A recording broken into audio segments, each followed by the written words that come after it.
সম্মানিত প্রেসিডেন্ট, বিটিএমের সদস্যবৃন্দ, সাংবাদিক ভাই বোনেরা, আসসালামু আলাইকুম। অনেক কথা হয়েছে, আমি সংক্ষিপ্তভাবে দুই তিনটা কথা বলব। প্রথমত, আমরা পার্শ্ববর্তী দেশগুলা টেক্সটাইলে যেসব ফ্যাসিলিটি পায় এগুলো ওপেন, সবাই জানে, আপনারাও জানেন, এগুলো লম্বা করতে চাই না। এই ফ্যাসিলিটিগুলো তারা দেওয়ার কারণে আমাদের সুতা আমরা এবং তারা লেভেল প্লেইং ফিল্ড আমাদের নাই, ফলে আমরা ওই সব দামে সুতা দিতে পারি না। মূল কথা হলো আমাদের দাম বেশি, ইম্পোর্ট করলে দাম কম। তো বায়ার যেখানে কম দামে পাইব ওইটাই সে আনবে।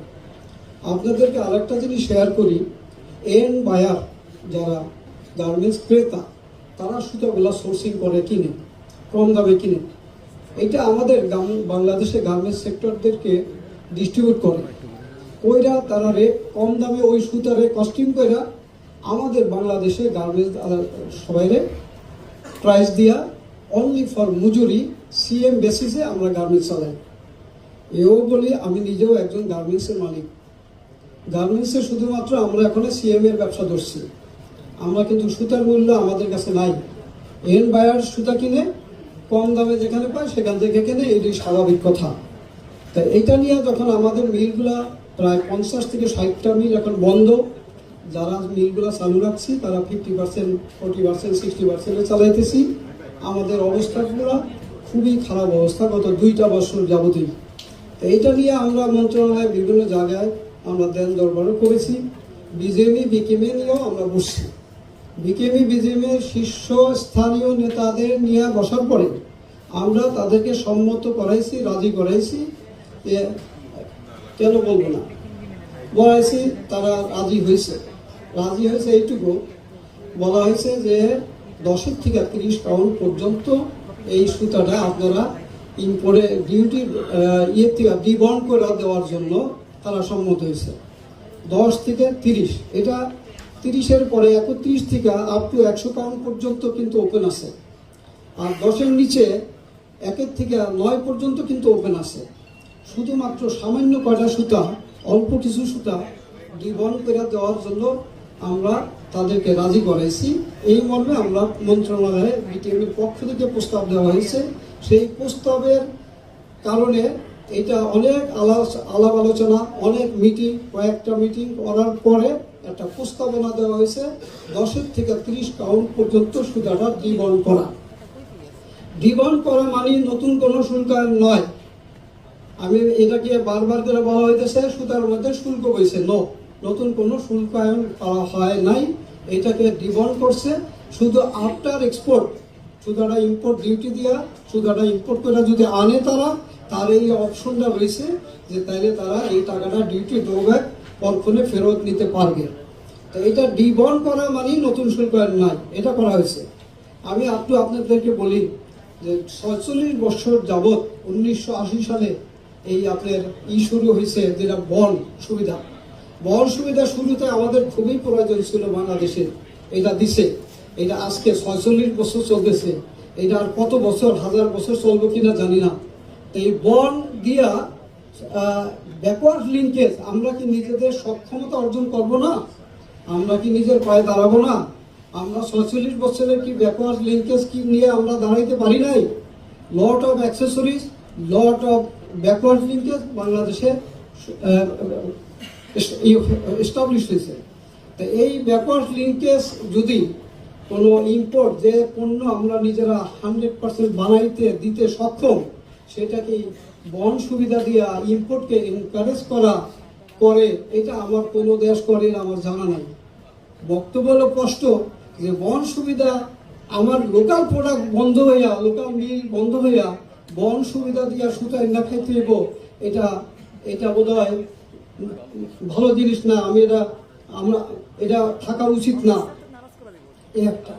আরেকটা জিনিস হলো 46 বছর বন চলতেছে, বুঝলেন, তাইলে কত বছর চলবে? তাই এটা তো সব সুতা না, শুধুমাত্র মধ্যখানের একটি সুতা, কয়েকটা কাউন্ট মাত্র 10 থেকে 30। এটা বন্ধের থেকে উঠে গেলে কি ক্ষতিটা হবে সেক্টরের আমার জানা নাই। তা যাই হোক, আরেকটা জিনিস বলবো আমি, গার্মেন্টসের শুরুতে 1980 সালে শুরু হলো ওয়েস্টেজ 12%। এই 12% ওয়েস্টেজে 1999 সালে এটাকে করা হলো 16%। 16%-এর পরে এটাকে 1921 সালের নভেম্বর বা শেষ দিকে 1921 সালে এটাকে করা হলো 32%। তা হ্যাঁ 2021 সালে এটা করা হলো আমাদের 32%। তা আমার জিনিসটা হলো এই যে দিনের দিন আমাদের মেশিনারিজ মডার্ন হয়েছে, ওয়েস্টেজ রিডিউস হয়েছে, ওয়েস্টেজ কমবে। ওয়েস্টেজটা 32% করার ফলে বাড়তি সুতা আসার একটা সুযোগ হয়ে গেল। এটা হওয়া উচিত না যে বাড়তি সুতা বন্ডের মাধ্যমে আসার সুযোগ করেও দেওয়া হলো। আমার প্রশ্ন, তাইলে এই 32% যখন নাকি 16% ছিল 22 বছর, তখন কি আমরা গার্মেন্টস ফ্যাক্টরি চালাইছি না? তখন কি আমরা শর্ট শিপমেন্ট করছি? তখন কি আমার ফ্যাক্টরি চলে নাই? তাই কেন আমার এই 32% করা হলো? প্রশ্ন। যাই হোক, এখন আমাদের অবস্থাটা খুবই খারাপ। আমরা মন্ত্রণালয় থেকে একটা সুপারিশ পত্র দেওয়া হয়েছে যাতে করে এই আমার সাথে বিকেএম এর প্রেসিডেন্ট হাতেম ভাইয়ের সাথে কথা হয়েছে 2 দিন আগে। উনি বলতেছে, আমি তো দেখেন আপনারা প্রথম হলো একজন বললেন বিজেপির মেম্বার, উনি বললেন যে তোমরা করছো এই সেফগার্ড ডিউটি দেওয়ার কথা, এখানে কেন আসলো, এই ডি বন্ডের কথা আসলো কেন? তোমরা তো সেফগার্ডের কথা বলেছিলাম। আমি তো না, সেফগার্ডের কথা হয়নি, আপনি হাতুম ভাইকে জিজ্ঞেস করেন। সেফগার্ড কথা বলা হয়নি, বলা হয়েছে ডি বন্ড করার। আচ্ছা, হাতুম ভাইয়ের লাইনে আনলো ফোনে, আমি হাতুম ভাই বললো হ্যাঁ ডি বন্ড করার কথাই হয়েছে। তাই আমি তো হাতুম ভাই, তাহলে এটা তো আপনারা রাজি ছিলেন, তা রাজি থাকার পরে এটা আবার এমনি এইভাবে কেন হচ্ছে পাল্টাপাল্টি সাংবাদিক সম্মেলন? তো উনি বললেন যে আপনারা পলিস্টার, টিসি, পিসি সব পাউন্ডের সুতা 10 থেকে 30 পাউন্ড পর্যন্ত ডিবন্ড করার কথা বলেছেন। আমি বলি নো, এটা বলা হয়নি। অনলি ফর কটন 10 থেকে 30 টন বলা হয়েছে। সাধন ভাই, আপনারা যেটা বলছিলেন ওইটাই এখানে আছে, ওই সুপারিশের মধ্যে, এর বাইরে নাই।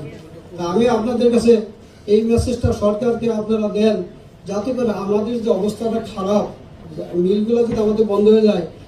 আমাদের পূর্বতন প্রেসিডেন্ট সাহেব বলেছেন যে এলডিসি গ্র্যাজুয়েশনের পরে আমাদের ভ্যালু অ্যাডিশন বাড়াইতে হবে। ভ্যালু অ্যাডিশন যদি আমাদের বাড়ানো না হয় তাহলে কিন্তু আমরা এক্সপোর্টে টিকবো না। আর আজকে আমাদের অনেকগুলো মিল বন্ধ থাকার কারণে ইন্ডিয়া কিন্তু সুতার দাম অলরেডি কিছু বাড়িয়ে দিছে। তাহলে যদি আমার মিল বন্ধ হয়ে যায় তাহলে তো সুতার দাম ধরা $1 বাড়িয়ে দিব, তখন আমি গার্মেন্টসের এক্সপোর্ট করে কেমনে করবো? আর এলডিসি গ্র্যাজুয়েশনের পরে আমি ভ্যালু অ্যাডিশনটা কেমনে করবো? আমার মিল যদি বন্ধ হয়ে যায়। আর সবচেয়ে বড় দুঃখের বিষয় যে গার্মেন্টসে আমরা $42 বিলিয়ন এক্সপোর্ট করি, 84% এক্সপোর্ট করি। আমরা কি জানি যে এই এক্সপোর্টের এগেইনস্টে আমি 32 বিলিয়ন ইম্পোর্ট করি? আমাদের কি উচিত না যে এই ইম্পোর্টটা কমায় না ভ্যালু অ্যাডিশনটা বাড়ানো? এটা আমার প্রশ্ন, যে $42 বিলিয়ন এক্সপোর্ট করে আমি যদি $40 বিলিয়ন ইম্পোর্ট করে ফেলাই তাহলে তো হইল না। আমার তো সিএমটা আমার বাড়াইতে হবে।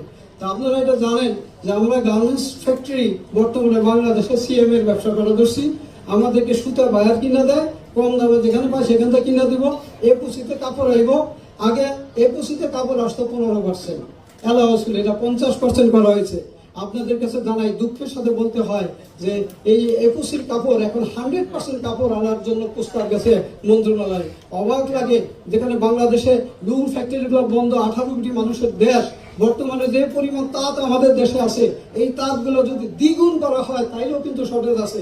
সেইখানে কি করে 21তে কাপড় আন না, বায়ার আমাদেরকে কাপড় দিব, আমরা সেলাই মজুরিতে নিয়ে নেবো। তাইলে কি আমি যত টাকা ইম্পোর্ট করবো, আবার এই এর মধ্যে আবার কি জানেন, এই কাপড়গুলো আবার বাজারে ঢোকার মতো সুযোগ থাকে, ওই যে বাড়তি ওয়েস্টেজ ঢোকার সুযোগ থাকে। তাই যাই হোক, আমি একটা কথা বলতে চাই, আমরা কষ্ট করলাম, শ্রম দিলাম, পানি খাইলাম, পরিবেশ খাইলাম, এত কিছুর পরে আমাদের ভ্যালু এডিশনটা আমার দরকার। আর আমার কথা হলো, যে প্রোডাক্ট আমি লোকালি দিয়া ভরপুর আমি বেচতে পারি না, আমার মিল বন্ধ, সেই প্রোডাক্ট কেন বন্ডের মাধ্যমে ইম্পোর্টকে এনকারেজ করা হবে? এটা আমি বুঝি না। আর এই ইম্পোর্ট কতদিন চলবো? তাইলে কি আমরা নিজের পায়ে কখনোই দাঁড়াবো না? আমার মিল বন্ধ করে দিয়ে আমি ইম্পোর্ট করে সুতা আন না, কাপড় আন না, তারপরে বেচা খালি মজুরি খামো, তাহলে আমি কিসের গার্মেন্টস ইন্ডাস্ট্রি? তাহলে আমি একবারে মজুরির ব্যবসা শুরু করলাম। এই জিনিসটা ঠিক না। তো যাই হোক, আপনারা বুঝছেন, সবাই জানেন, এইভাবে বহু আলোচনা হয়েছে। আমরা একটা কথা চাই যে জিনিস, যে প্রোডাক্ট আমরা বানাইতে পারি, আমরা সক্ষম। ব্যাকওয়ার্ড লিঙ্কেজ ইন্ডাস্ট্রির প্রথম শুরুতে বন্ড ফ্যাসিলিটির খুবই দরকার ছিল, আমরা পাইছি আলহামদুলিল্লাহ। আজকে আমাদের বন্ড ফ্যাসিলিটি এখানে না থাকা ভালো। বন্ড ফ্যাসিলিটি দিয়া আমার ব্যাকওয়ার্ড লিঙ্কেজকে ধ্বংস করার কোনো যুক্ত কারণ নাই। আমরা আপনাদের মাধ্যমে এটাই জানাইতে চাই সরকারকে, যাতে করে সরকার এই ব্যাপারটা বুঝে যে ব্যাকওয়ার্ড লিঙ্কেজ বাঁচলে দেশ বাঁচবো। আমি ইন্ডাস্ট্রি করছি, আমি সব বানাবো। আজকে বাংলাদেশে কার্টন ফাটন হাবি যাবে লট অফ থিং বানানো হয়। তো এখন যদি একুশি সিস্টেম করে কাপড় আনি আর সুতা আনি, তাহলে লোকাল ইন্ডাস্ট্রির দরকার কি? তাহলে শুধুমাত্র গার্মেন্টস নাই, গার্মেন্টস করি। আমি নিজেও গার্মেন্টসের মালিক, আমি গার্মেন্টসের কাপড় আনবো আর মজুরি দিয়ে ব্যবসা করবো। আমার আর ব্যাকওয়ার্ড লিঙ্কেজের দরকার নাই। আর এই বলে শেষ করছি আমার বক্তব্য। আসসালামু আলাইকুম ওয়া রাহমাতুল্লাহ।